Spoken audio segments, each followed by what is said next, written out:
Good evening, everyone. If I could ask you to please bow your heads for the invocation. Gracious and merciful God, we give thanks for the safe arrival of these treasured alumni and friends. Fill them with your grace so that they may feel our affection for them, strengthen their bonds with each other and with Washington and Lee, and be inspired.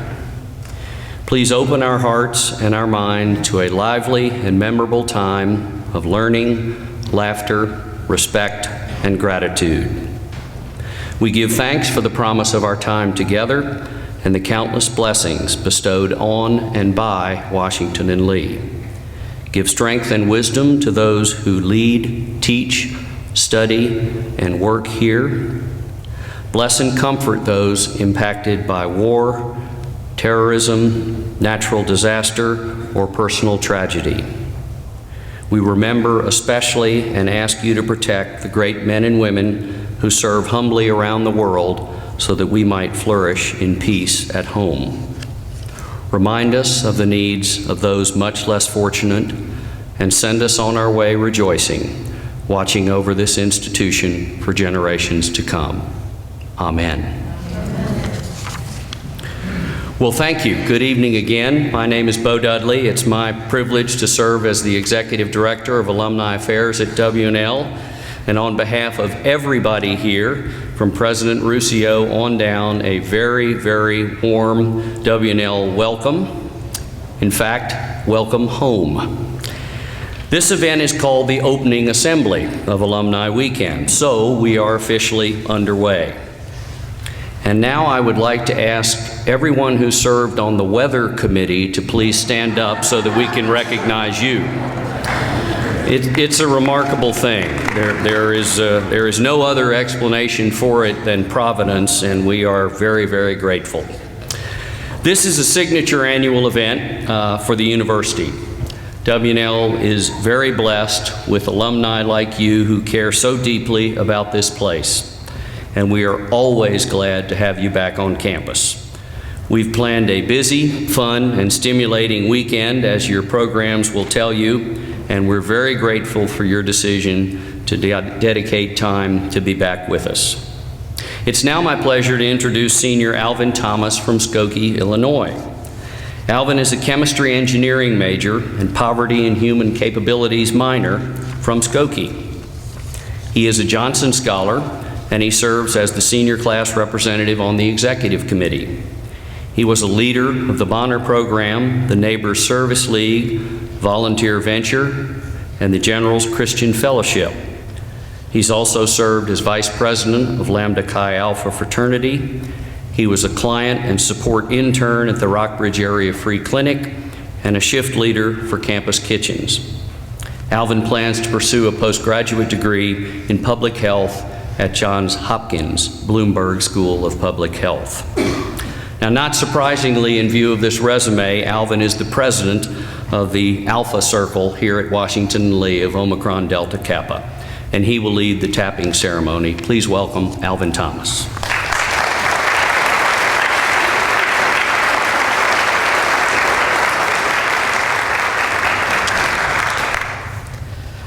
A century ago, a select group of 15 Washington and Lee student and faculty leaders founded Omicron Delta Kappa, ODK, to bring together leaders involved in the various phases of college activities for the general good of the institution. Since its founding, the society has sought to honor those students, faculty, alumni, and community leaders who best demonstrate exemplary leadership and rooted in strong character. As the Alpha Circle of ODK, we continue to emphasize this high caliber of leadership by recognizing those with a deep-seated commitment to continued active participation in the W&L community, strong spiritual and moral character, and service to the campus, community, and world. These initiates will continue in the tradition of our founders and serve to improve the world around us through honorable, innovative, and moral leadership. I'm humbled by both the previous accomplishments and future potential of the student initiates honored here today. We will also welcome 3 honorary initiates to the Alpha Circle: Samuel Calhoun, Philip Norwood, and Kenan McDonough. I would like to take this opportunity to thank our honorary initiates for their unwavering commitment to the ideals of ODK, for their resolute leadership in difficult times, and for the legacy they have created that will guide Washington Lee students for generations to come. By their induction today into the Alpha Circle, we recognize that they have demonstrated true leadership, unifying the trifecta of personal integrity, an inner zeal to understand and transform, and an external genius for motivating others in pursuit of a shared purpose. I look forward to seeing your leadership continue to positively influence the world around us. Thank you. We will now recognize each of our initiates and invite them to the stage for the traditional tapping ceremony. We will begin today by recognizing our student initiates, all members of the class of 2015. You are encouraged to read about their many impressive accomplishments in the program. Please hold your applause until they have all been recognized on stage. And also, please note that 4 of our initiates are actually abroad for spring term and cannot join us this evening. From the class of 2015, we have Anne Holly Beasley in absentia, Caroline F. Hamp in absentia, James Charles McCullum in absentia, Eileen Annette Small in absentia, Lisa Stoisser.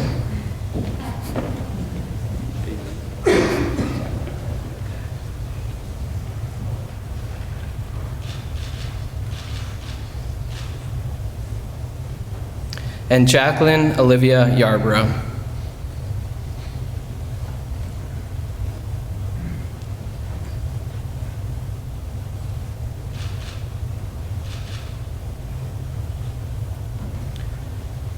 As they return to their seats, please join me in congratulating our student initiates.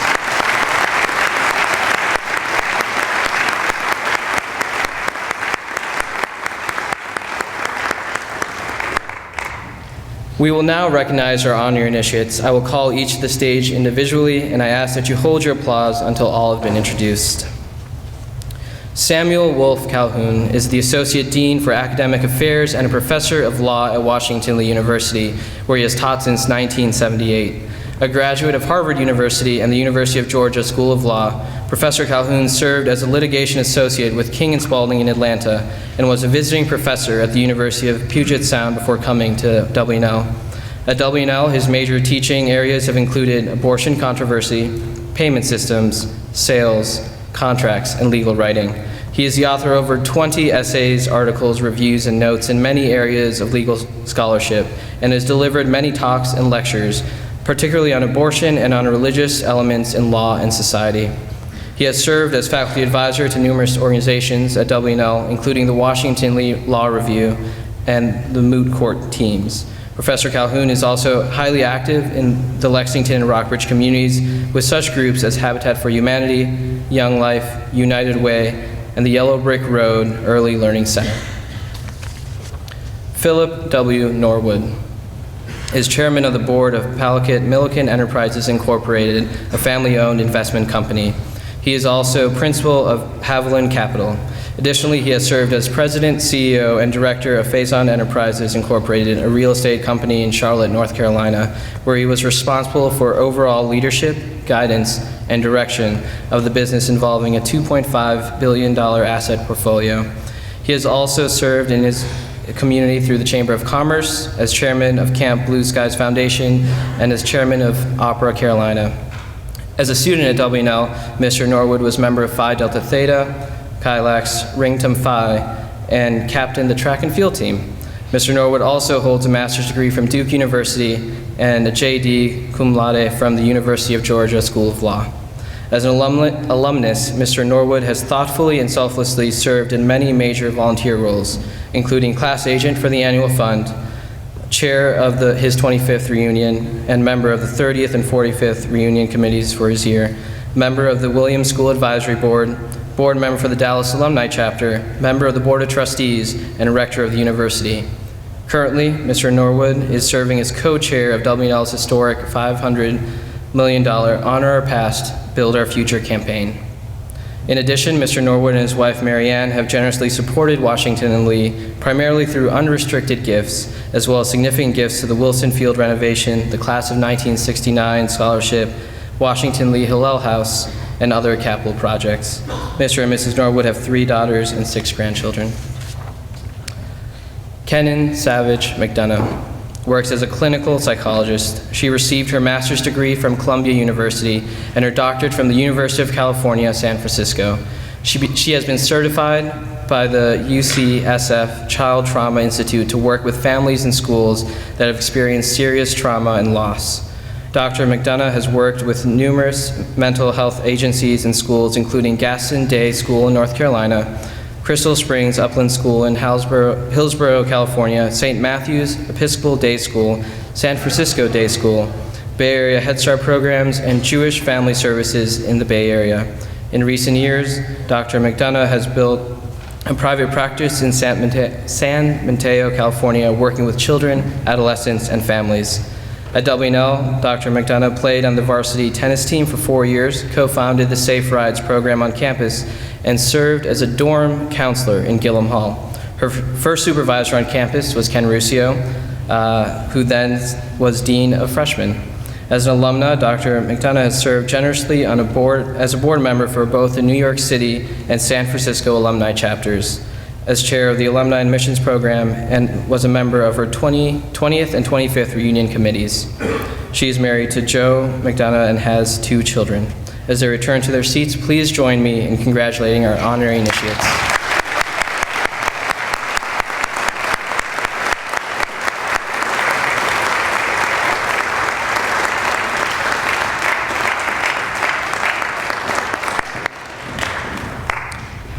We would now like to recognize our award recipients. The Rupert Latour Award recognizes a sophomore with outstanding leadership potential. This year's Rupert Latour Award recipient is Caroline Isabel Burdrow, class of 2016 from Lafayette, Louisiana.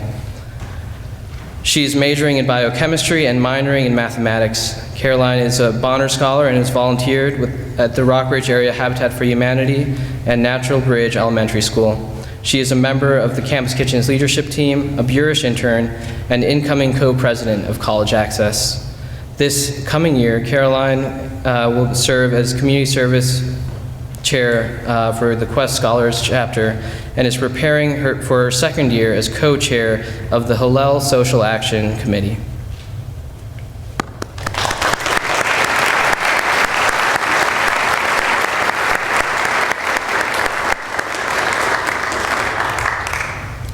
The James G. Leyburn Award recognizes exemplary service to the campus or community. This year's James G. Leyburn Award recipient is the Community Table. The Community Table is a local group which focuses on reducing hunger in the Rockbridge area. Representing the Community Table tonight are Nancy Tippins, President, Donna Marbury, Secretary, David Foltz, Chef, and Russell Tompkins, Founder. The approach is to offer meals in a restaurant-like setting to all those who wish to eat without regard to their ability to pay. The organization began serving meals in 2012. Today it serves a meal to everyone who arrives each Monday evening at the Rockbridge Area Relief Association building in Lexington. As the website describes it, guests find a restaurant without a cash register to serve all who enter. A second goal is to promote a greater sense of community by connecting people who might not otherwise meet. The Community Table is, as its name suggests, a community project with links to numerous religious groups, local food banks, the United Way, and many individual volunteers. As they return to their seats, please join me in congratulating our Leyburn Award winners.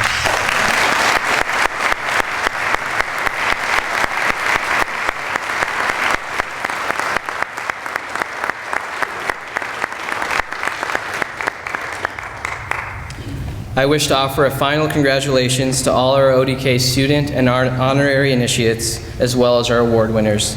Thank you for everything you do for Washington, Lee, and Lexington.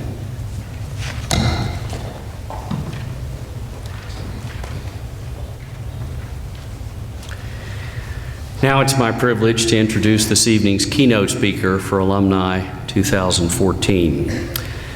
Dean Suzanne P. Keen is the Thomas Broadus Professor of English.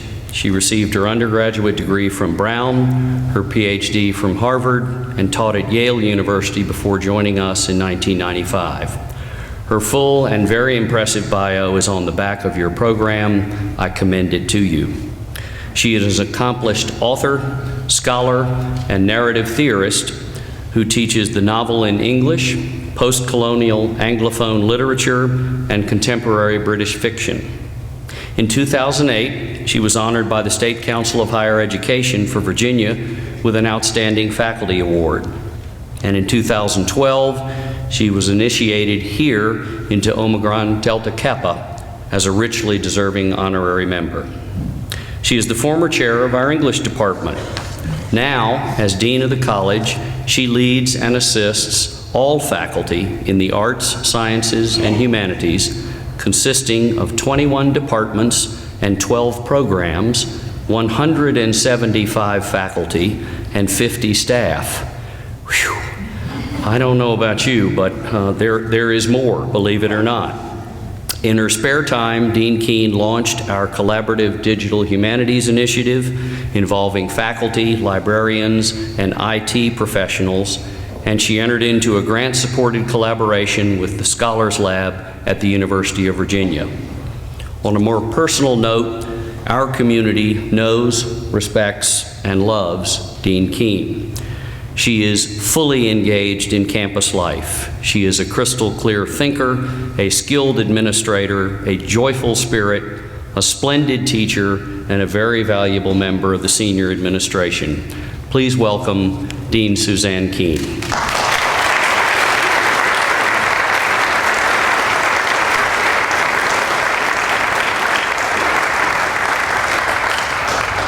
Thank you so much. Let me just say, the community table, good for you guys. It's really wonderful to see you recognized for the great work you do every single week. Thank you so much for the invitation to speak to you on the occasion of your reunion, and especially thank you, Bo. Thank you also, reunion class of 1964, for your generosity to future Washington and Lee students. I understand that you have dedicated your class gift to the Center for Global Learning. We are so very grateful to you for your vision.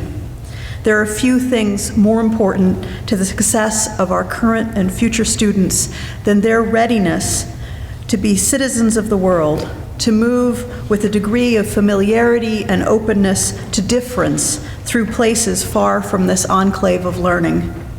The Center for Global Learning will be the cosmopolitan crossroads at the end of Stemmons Plaza.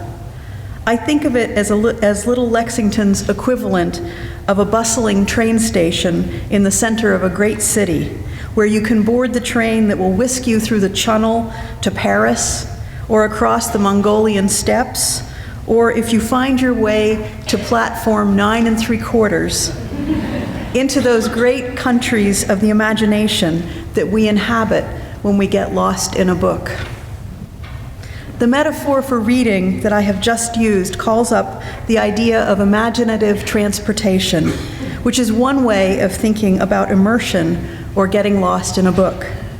To the immersed reader, the experience may feel like getting away, but it doesn't actually feel like being lost.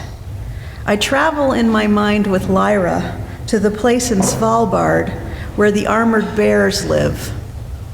I stand with Jay Gatsby looking across the water at the green light marking the end of Daisy Buchanan's dock. I think you have been there too. I return to London between the wars, where I never was in real life, when I reread Mrs. Dalloway. I walk with Leopold Bloom through the familiar streets of 1904 Dublin on a June day in the company of the exiled James Joyce, who invented his Dublin of the mind from far away in time and distance. Imaginative transportation endows the reader with astonishing superpowers. We need no translator to speak the local lingo. We can see into the minds of our companions, and the narrator will carry us through to the end of our journey, even if we are bewildered by strange and unfamiliar beings along the way. A rereader is especially empowered by getting lost in a book. Once I go through that wardrobe in the spare room, I know how to find Mr. Tumnus, and I can see in my mind's eye the beaver dam and the snowy wood and the way to the White Witch's castle. And I'm not alone. A reader lost in a book has thousands or even millions of companions, and it is easier than ever before to share the pleasure of reading with them. Just a few months ago, I urged friends of mine on this campus to read The Goldfinch. Now, thanks to the Pulitzer Prize, people all over the world are sharing in the pleasure of that exhilarating novel. Every last one of us knows the little Maltese terrier, Popchick. In real life, I am allergic to dogs. But I am not allergic to Donna Tartt's Popchick. And a friend of Popchick is a friend of mine. Getting lost in a book makes me smarter, more alert to the experiences of others, and it helps me build a sense of self as connected to inhabitants of other times and spaces. As the mural over the circulation desk at my local library proclaimed, books are many lives to live. Now, to the outside observer of an immersed reader, things look rather different. The person with her nose in a book looks not like a traveler, an adventurer, a world co-creator, rather an ignorer of others, a shutter out, an antisocial being, maybe even a self-endangering fool if she has the habit of walking around while reading, as I did. Immersed is a polite word for how this behavior seems to others. My little sisters could barely tolerate it. They would put their hands over the page. They were right. I was ignoring them. Now, since I'm going to spend most of my time with you defending, in a scholarly way, the habit of leaving this real world in favor of entering non-existent realms peopled with vivid nobodies, choosing fictional over real beings as especially deserving our time and attention, I think it's only fair first to rehearse the arguments against immersion reading. As a form of escapism, immersion reading is considered socially acceptable only if you are on vacation. Immersion reading looks awfully lazy. Even English professors are understood to be reading hard books, the kind of works that require decoding and lots of marginal note-making and reference books close at hand. Immersion reading is generally understood to be easy reading, and that's not good. No pain, no gain. Immersion reading does not fit readily into our regimens of self-improvement. There's too much pleasure in it. It seems suspect, like a mood-enhancing drug. It wastes time. Several centuries ago, it was roundly criticized as taking readers away from their Bibles, and that constituency of critics is still out there, worrying about the baleful influence of Harry Potter on a generation of children.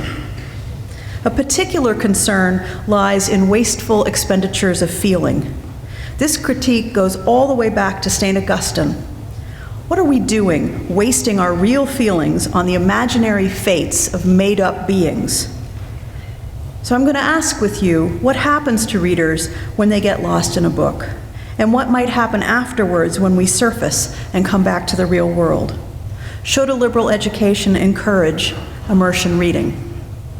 Now, this brings us round to narrative empathy, which is my area of scholarly expertise. Narrative empathy may enhance the illusion of immersion in a fictional world by deepening the felt connection of the reader with the imaginary inhabitants of the story world. Before I go any further, let me explain what narrative empathy is and how it is related to but different from real-world empathy. Narrative empathy is different from real-life empathy because we feel it in response to a story rather than having a here-and-now reaction to another living creature in the real world. Yet it can feel just as intense when we share feelings in narrative empathy. As I've earlier defined it, narrative empathy involves the sharing of feeling, matched up feelings, and perspective taking brought about by reading, viewing, hearing about, or even imagining stories of another's condition or situation. Authors experience it, which is why I include it as part of imagining. Narrative empathy plays a role in the aesthetics of production when writers feel it in the process of creating fiction. Just this past month, on the radio program With Good Reason, novelist Carrie Brown testified that for her, writing is an act of empathy. She said, I believe that there are many readers and writers for whom the experience of empathy is exactly why they read and why they write. If it's true that we are really all alone in the world, she said, what greater comfort can there be than to accompany somebody else on part of their journey? Brown is not alone in her belief. Studies of fiction writers show that the most successful writers, those who can make a living by their work, score very high on empathy scales. They experience the illusion that their fictional creations possess independent agency, so that when they feel with their characters, it is as if they were feeling with beings completely separate from themselves. This consequence of high empathy and an imaginative disposition may help in the creation of characters that evoke empathy in readers. Something lifelike is breathed into them through the author's empathy, even if they are unrealistic, fantastical characters. For readers, empathy appears to play a role in mental simulation of fictional worlds that readers perform when they co-create those worlds imaginatively. The aesthetics of literary response involves feelings evoked by the techniques writers used to cue the world creation of fiction reading, a lot of which entails filling in gaps. We paint in a lot of information that's not actually given to us by writers. If you've ever had a reading or viewing experience where you felt that you shared the sensations, feelings, thoughts, and experiences, sometimes invited by sharing something about the identity or circumstance of a character, then you have known narrative empathy. I think that some people find it easier to share feelings with fictional characters than with real-life individuals, in part because our fiction reading doesn't demand anything of us. We can let our caution and skepticism relax when we read fiction. It doesn't matter if we're fooled by it, because we go into the experience knowing that it's unreal. But unreal worlds can have a profound influence on us. Look at the generation of readers that J.K. Rowling gave us. These students are juniors and seniors in college now, the ones who grew up with Harry Potter. They're willing to read long, big novels for fun. George Eliot, who wrote some real whoppers, thought that a major purpose of her work was to cultivate her readers' sympathetic imagination. And there's good evidence that novel reading can alter readers' beliefs and attitudes.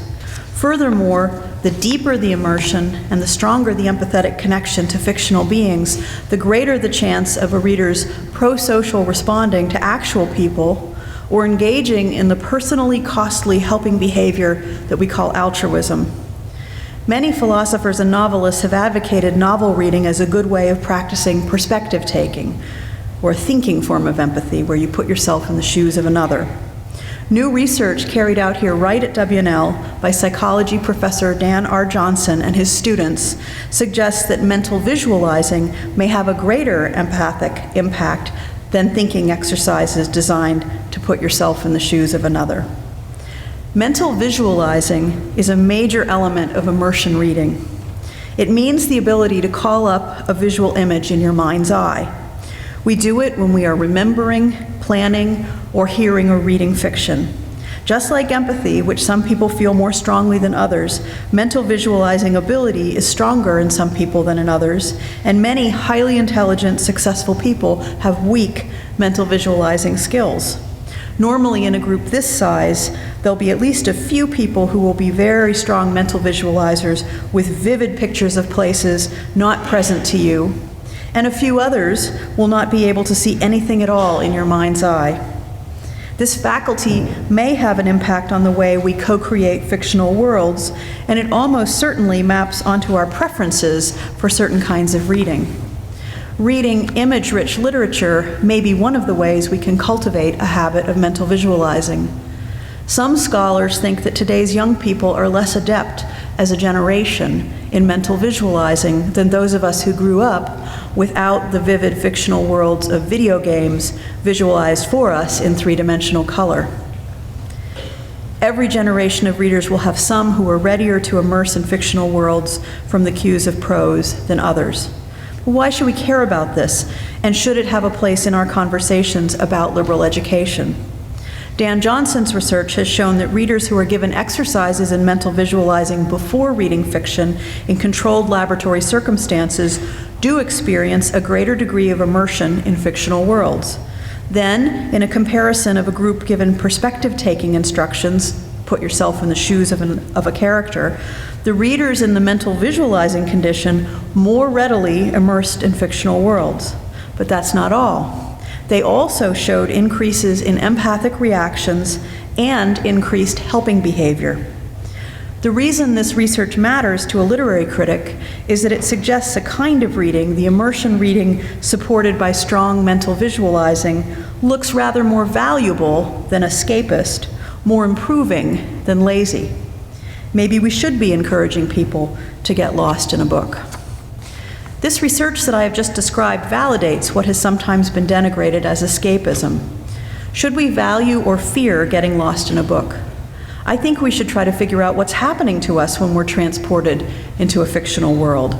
When we lose track of time, is that a bad sign, or does that mean that immersion reading is a form of flow? I find being in a fictional world, even one full of violence and vengeance like the Icelandic sagas I have been reading in the past months, a mentally refreshing exercise. I also feel as if I make friends when I read characters, which admittedly means that I have some very creepy friends. My own experiences of immersion reading have almost certainly been among the most pleasurable and influential practices of 45 of my 51 years. Immersion reading made me who I am, with a head full of alternative worlds and an eclectic community of characters that I know better than some of the people I see every day. Some developmental psychologists and philosophers believe that novel reading may participate in the socialization and moral internalization required for the transmutation of empathic guilt into prosocial action. That is, if we feel bad shared feelings with a character who's suffering, we may actually act in the real world on behalf of people who resemble that character. Generations of socially conscious fiction writers have tried to put this idea into action. But the documented cases are rare. Oliver Twist, Uncle Tom's Cabin, a few other novels that have done big things in the world. And of course, against a backdrop of literally tens of thousands of novels that don't show any such impact. In Empathy in the Novel, a book that I wrote, I contested the moral sentimental claim that novel reading inevitably works to form a more altruistic and peaceable citizenry. Martha Nussbaum, against whom I was arguing, is the most prominent philosopher to evoke psychology's empathy-altruism hypothesis in the context of reading fictional narratives. Nussbaum promises a beneficial civic and moral yield from novel reading, a view that has also been embraced by philosophers of moral development and some developmental psychologists. Yet whether narrative empathy and other feelings evoked by fiction reading actually result in moral improvement has been questioned, and not only by me. The history of this suspicion goes all the way back to the 18th century. Among moral philosophers, the debate about the status of emotional responsiveness to narrative typically centers on the question of whether it should be cultivated to encourage recognition of other minds, enhance comprehension, and form morality, or distrusted as a potentially misleading capitulation to a frame of reference warped by bias, or as an incitement to unruly behavior. Remember, Plato didn't want to let any poets into his republic. Ironically, the argument in favor of aesthetic emotions, that they should be cultivated through narrative, results in a much more prescriptive, narrower list of valued narratives, while the suspicious argument, advocating dispassionate reading, more willingly admits the potentially negative impact of narrative as encouraging escapism, time-wasting, and vicious habits. Immersion reading looks risky in part because it admits a broader range of narrative, including comic books, video games, and romance novels. Some critics believe immersion reading is dangerous precisely because it engages the emotions. The stress marks between the two positions about narrative impact reveal different attitudes to reading itself, one admitting a broad range of narrative in an array of media, but fearing the impact of reading on people and society, and the other emphasizing the special benefits of reading canonical, or at least celebrated and complex literary narratives, and promising the development of good world citizens and improved societies. Which is it to be? You may have read about a recent study by David Kidd and Emmanuel Castano that showed that literary fiction improved mind-reading abilities, whereas reading popular fiction or nonfiction or nothing at all did not. They emphasized the way literary fiction asks readers to engage in active character construction, experience the making strange of defamiliarization, and the disruption of expectations. These features, they hypothesized, result in stable improvements in theory of mind, a cognitive capacity that is involved in how we understand others' intentions and motivations. This study raised way more questions than it answered, though, including how to categorize particular novels as popular or literary. When I was running around campus recommending Donna Tartt's The Goldfinch to my friends a few months ago, I was just saying it's a good read, an unusually engrossing popular thriller. But now that it has won the Pulitzer Prize, has it become serious literary fiction? And what do you do with a writer like Charles Dickens, now considered a mainstay of course syllabi and the literary canon, who in his own time was manifestly a popular novelist with a mass readership? I'm inclined to think that whether a novel is considered serious or literary is much less important than the experience of reading it offers. From my conversations with our psychology professor, Dan Johnson, I've learned that research subjects in a mental visualizing condition who've had the experience of immersing themselves in an absorbing fictional world had an impact on their enhanced empathy and even altruistic behavior. Being out of oneself and in another's world differs from the ethical instruction to walk a mile in another's shoes, and it may supplement it. From another psychological study of readers of Harry Potter and Twilight, by two different psychologists, Shira Gabriel and Ariana Young, I learned that escapism and fantasy empathy may be accomplishing some of the work typically attributed to perspective taking exercised across barriers of difference. They hypothesized that experiencing an engrossing narrative leads readers to be part of the collective described in the fictional world.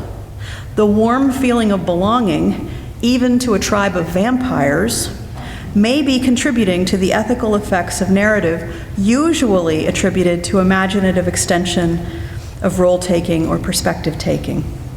Both of these research directions suggest that we ought to revise our prejudice, if we have it, against immersion in fantasy worlds and escapism as prominent effects of fiction reading. It turns out that reading popular fiction might actually be good for you too. Perhaps, like a healthy diet, a reader's consumption of fiction should contain some of both, to exercise theory of mind, to engage the emotions, and to create a warm feeling of belonging. Encouraging our busy credential-seeking students to get lost in a book, to sink scarce time into an imaginative escape, may seem rash or irresponsible, but it's exactly what I do, and certainly not just with English majors. About a third of our students have double majors. Many also carry minors. A couple dozen each year pursue double degrees. A significant number get permission to take overloads of 18 or more credits in each fall and winter term. Today's Washington and Lee students are ambitious and savvy. They supplement their academic courses of study with extracurricular involvements in music, theater, dance, in organizations such as the Williams Investment Society, and in our time-intensive form of student self-governance. More than 25% of them are varsity athletes. Many take to the outdoors in Rockbridge County and beyond. They dedicate themselves to others through service activities here and abroad. Our minds boggle at how much they take on. And somehow they pull it off. On-time graduation is a hallmark of Washington and Lee. As far as we can tell, they don't slow down after graduation. For 5 and 10 years out, fully half of them possess or are in progress on graduate or professional degrees. All of this is a source of tremendous pride and satisfaction, of course, and not only for the impact on our own students. The liberal education on offer at W&L indeed nurtures the growth of human talent in the service of human freedom, in William Cronin's pithy definition of liberal education. In drawing on Cronin, I hearken back to the beginning of this academic year when all incoming first years read and discussed his classic 1998 essay, Only Connect. As Cronin recommends in his endorsement of liberal education, our students learn to listen and to hear, to read and to understand, to talk with anyone, to write clearly, persuasively, and movingly, to solve puzzles and problems, to respect rigorous inquiry as a way of seeking truth, to practice humility, tolerance, and self-criticism, to get things done in the world, to nurture and empower the people around them, and finally, they gain the power and the wisdom and the generosity and freedom to connect, and those are Cronin's words. Cronin doesn't write much about novel reading, but his title, Only Connect, comes from E.M. Forster's novel Howard's End. The worlds of fiction belong in the daily lives of liberally educated people, not only because they provide us with safe rehearsal spaces for intellectual risk-taking and entrees into societies that we could never otherwise visit. They exercise our skills of mental visualizing, cultivate our empathy and sympathy, and cement us into communities of fellow readers. Novels introduce us to universals of experience in spite of every kind of human difference. They connect virtually every desirable outcome of liberal education with pleasure, with mental refreshment, and with a time away from the pressures and demand of the real world. Allowing oneself to get lost in a book, immersed in a story, engrossed in the circumstances and fate of a fictional character, paradoxically links us with our kin, by which I mean only all of the rest of those unique storytelling animals, humankind. And if recognition of our blessings and responsibilities as people among other people who share this world with us can start when we are lost in a book, then just think of what we can do when we put that book down. Thank you for your attention.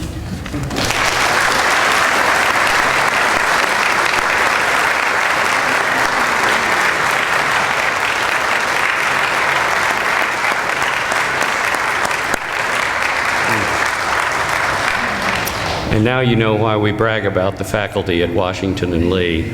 Suzanne, thank you for transporting us to the life of the mind here on campus and to imagine our students in your presence and dozens of others here going on their way. Thank you again. We're going to adjourn and turn you into the evening with a little bit of good fortune. When you exit the chapel, you're in for a special visual treat. While we have been in here, our student alumni leaders in training group, which we call Cathicon, has been busy constructing something really special for you, and we were pretty sure it would not happen on Monday when it was raining buckets and the wind was blowing sideways, but I think they've pulled it off. Enjoy the rest of your evening. We would be delighted to have you turn right and come up to the Hotchkiss Alumni House. There's an all-alumni reception beginning immediately after this opening assembly. Enjoy the weekend. If there's anything at all we can do for you while you are here, let us know. And thank you again for returning home to WNL. Good night. We're adjourned.